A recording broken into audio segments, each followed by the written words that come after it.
Hello everyone, welcome to Parliament SEO YouTube channel, and in this video we will be discussing SEO mistake number 8, which is about neglecting local SEO. So if you are a local business, you must optimize for local searches because ignoring this can lead to missed opportunities for you. If users around you are searching for services that you are offering or for products that you are offering, then this could mean you are missing out on huge opportunities. You are leaving lots of money on the table. So this is very important, specifically when you are a local business or an e-commerce site offering local customers in your locale or in your country as well. So how could you optimize for local SEO? It's a separate course. People have created courses around this topic specifically. So I would not go into that much detail, but I would just briefly touch on the basics of it. So just like normal international SEO, it's a little bit different, but uh, uh, one of the things that you need to keep in mind, it's keeping users in front seat of every SEO strategy that you are doing, whether it's local or international SEO or e-commerce SEO, whatever it is. Put users in the front seat and see and try to find out what do they need, what are they searching for.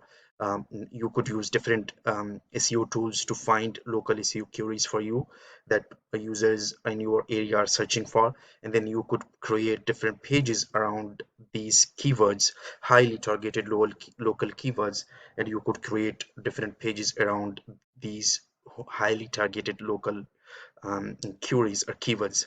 This will help you get more and more potential targeted traffic from the users around your business, and this would also help you gain more authority in your local area.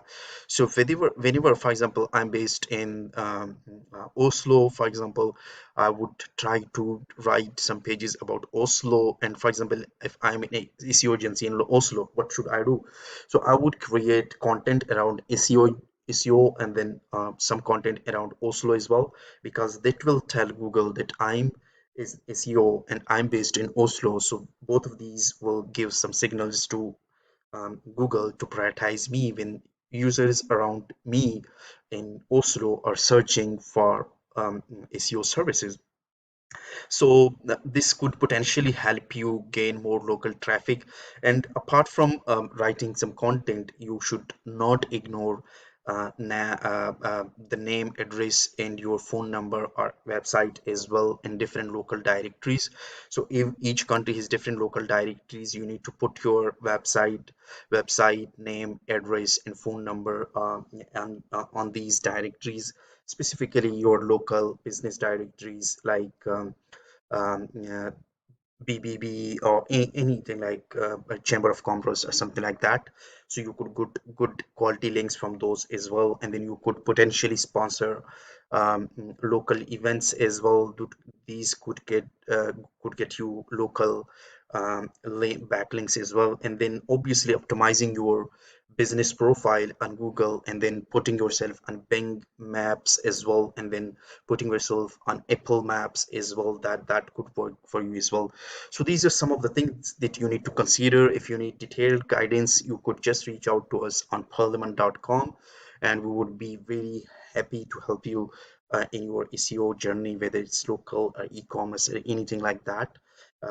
So if this content was helpful for you, please subscribe to our channel, as I am on a mission to cover 100 SEO mistakes and in 100 different videos that will be uploaded daily. So one day per day, one SEO mistake per day. So this is the mission. Thank you. Bye.